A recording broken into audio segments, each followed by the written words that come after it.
everybody, my name is Sweat. Today I read The Star Spangled Banner. Did you know that the Star Spangled Banner is our national anthem?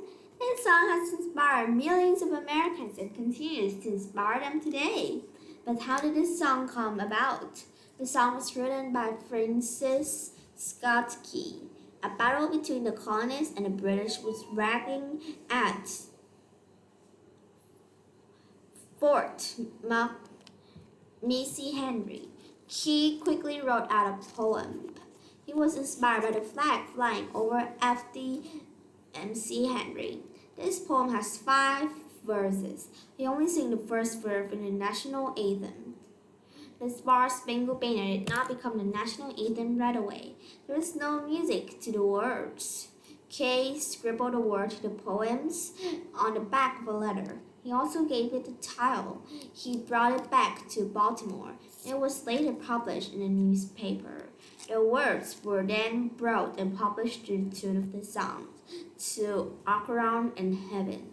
The song did not gain in popularity for many years. Yankee Doodle and other songs were sung more frequently. The Star Spangled Banner became more popular before the Civil War. It was made the national anthem in 1931. Today, when this song is sung, people rise to their feet and put their right hands over their hearts. This is to show respect for the country and for the flag. The New England colonies. The people of the New England colonies were Puritans. Like the Pilgrims, the Puritans in England were unhappy with the Church of England. They felt that they weren't able to practice their religions freely and live in what they desire. They wanted to travel to America to live this life.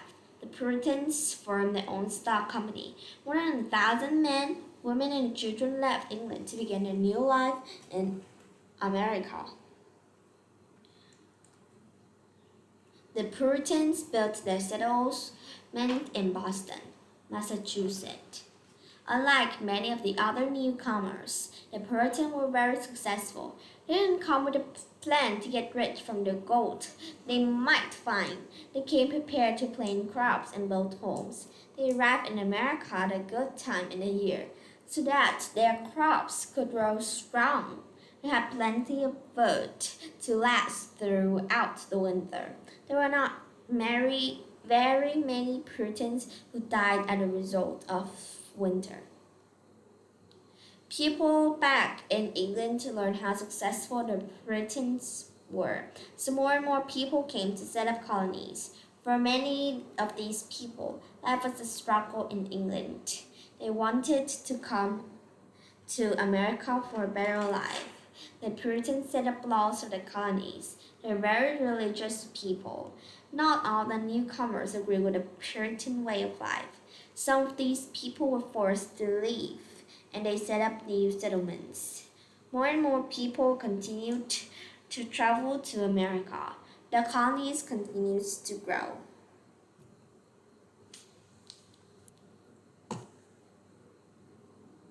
What was the purpose of the Puritans settling the New England colonies?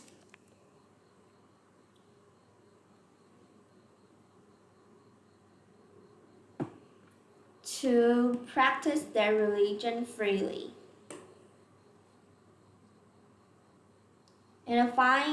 Identify a supporting data that explain the statement. They are very religious people.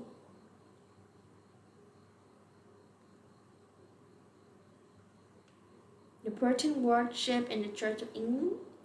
After reading the passage, which question could you answer about the Puritans? What are the beliefs of a Puritan? Hello everybody, my name is Sweat. Today I read Ellis Island. For millions of immigrants, Ellis Island was a symbol of hope and freedom. Between 1892 and 1954, a very large number of people came to the United States. They came for a new life. There are over 12 million immigrants during this time. The largest wave of people came in the year 1907. Ellis Island is located just off the New Jersey shore in New York Harbor. Ellis Island was set aside at the Immigration Center. The name came from Samuel Ellis, who owned the island in the 1770s. In the beginning, Ellis Island was used as a place to fight the British. As the colonists fought the British, it was used as a defense post before the British arrived in New York Harbor. Later, Ellis Island was used as a staging place for new immigrants. The ship would come and deliver people there. Doctor was checked for illness and disease. A ship manifest listed all the names of the people on board. Sometimes the workers could not read the foreign name, and so they wrote down different last names for those people. Many people had their names changed by clerks on the island. For some people, Ellis Island was known as the Island of Tears. Not all people were allowed to enter in the United States. If they had a contagious disease or the person seemed to be a concern, they were forced to stay on the island and work. Some were even sent home. Most people made it through the island in just a few hours. Goodbye. Hello everybody, my name is Sweat. Today I read Alaska becomes a state. By the 1850s, most of the land between the Atlantic and Pacific Ocean was part of the United States. Much of the land to the north belonged to Canada. Land to the south belonged to Mexico. Land to the north was filled with plenty of fish and animals. William Seward, who was Secretary of State, wanted the U.S. to buy some of this land to the north. Russia owned this island but was willing to sell it.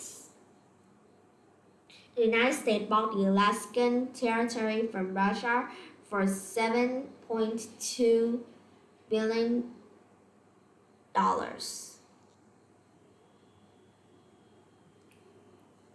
Not everyone in the United States thought it was a good buy. Many thought it was too cold and that people wouldn't want to live there. The land was called Seward's Ibox. It wasn't until 1897, almost 50 years later, before Americans gained interest. That's because gold was found in Alaska. Thousands of people rushed to Alaska to find the treasure. Alaska also ended up proving the United States with minerals and oil.